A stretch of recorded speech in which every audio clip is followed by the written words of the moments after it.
कि इस वीडियो में आप करवा चौथ की कथा सुनेंगे। कथा को अधूरा छोड़कर नहीं जाना चाहिए। अगर कथा आपको अच्छी लगी तो वीडियो को लाइक और सब्सक्राइब जरूर कीजिएगा। आइए चलते हैं कथा सुनने। एक साहूकार था जिसके 7 बेटे और एक बेटी थी। सातों भाई व बहन एक साथ बैठकर भोजन करते थे। एक दिन कार्तिक की चौथ का व्रत आया तो भाइयों ने बोला कि बहन आओ भोजन करें। बहन बोली कि आज करवा चौथ का व्रत है, चांद उगने पर ही खाऊंगी। तब भाई ने सोचा कि चांद निकलने तक बहन भूखी रहेगी, तो एक भाई ने दिया जलाया, दूसरे भाई ने छलनी लेकर उसको ढका और नकली चांद दिखाकर बहन से कहने लगे कि चल चांद निकल आया है, अर्घ दे ले। बहन अपनी भाभियों से कहने लगी कि चलो अर्घ दे, तो उसकी भाभियाँ बोली तुम्हारा चांद निकला होगा, हमारा चांद तो रात को निकलेगा। बहन ने तब अकेले ही अर्घ ही दे लिया और खाने लगी। तो पहला ही निवाले में बाल आ गया, दूसरे निवाले में कंकड़ आया और तीसरा निवाला मुंह की ओर किया तो उसकी ससुराल से संदेशा आया कि उसका पति बहुत बीमार है, जल्दी भेजो। माँ ने तब लड़की को विदा किया तो कहा कि रास्ते में जो भी मिले उसके पांव पकड़ लेना और जो कोई सुहाग का आशीष दे तो उसके पल्ले में गांठ लगाकर उसे कुछ रुपए देना। बहन जब भाइयों से विदा हुई तो रास्ते में जो भी मिला उसने यह आशीष दिया कि तुम 7 भाइयों की बहन हो, तुम्हारे भाई सुखी रहे और तुम उसका सुख देखो। सुहाग का आशीर्वाद किसी ने भी नहीं दिया। जब वह ससुराल पहुंची तो दरवाजे पर उसकी छोटी ननद खड़ी थी। वह उसके भी पैर पकड़ ली और उसने उसको सुहागिन रहो और सपूती होने का आशीर्वाद दिया। यह बात सुनकर उसने उनकी बातों को पल्ले में गांठ बांध ली और ननद को सोने का सिक्का दिया। जब अंदर गई तो सासू ने कहा कि पति धरती पर पड़ा है, तो वह उसके पास जाकर उसकी सेवा करने के लिए बैठ गई। बाद में सासू ने दासी के हाथ बची खुची रोटियां भेज दी।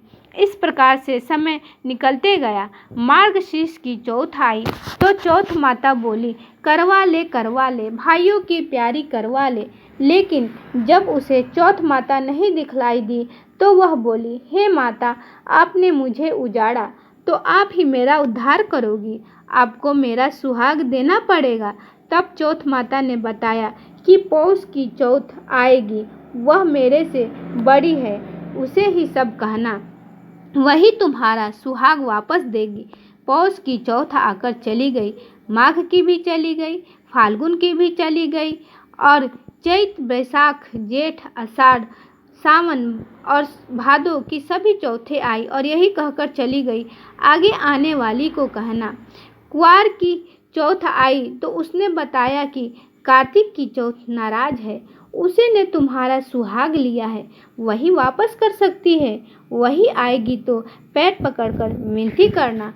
यह बताकर वह भी चली गई। जब कार्तिक की चौथ आई तब वह करवा माता गुस्से में बोली भाइयों की प्यारी करवा ले, दिन में चांद उगानी करवा ले, व्रत खंडित करने वाली करवा ले, भूखी करवा ले। तो यह सुनकर चौथ माता की बातें सुनकर चौथ माता को देखकर उनके पांव पकड़कर गिड़गिड़ाने लगी, हे चौथ माता, मेरा सुहाग तुम्हारे हाथों में है, आप ही मुझे सुहागिन करे। तो माता बोली पापिन हत्यारी, मेरे पांव पकड़कर क्यों बैठ गई? तब बहन बोली कि जो मुझसे भूल हुई है उसे क्षमा कर दो, अब भूल नहीं करूँगी।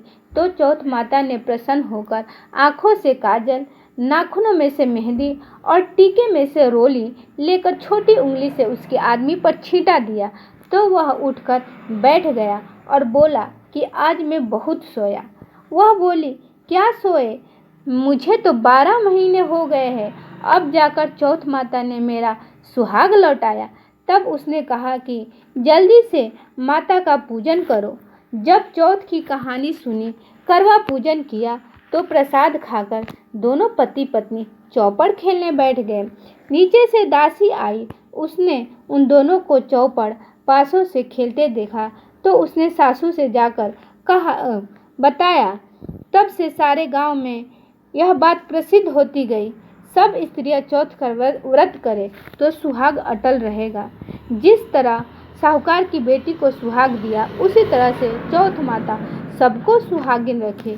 यही करवा चौथ के उपवास की सनातन महिमा है। जय हो।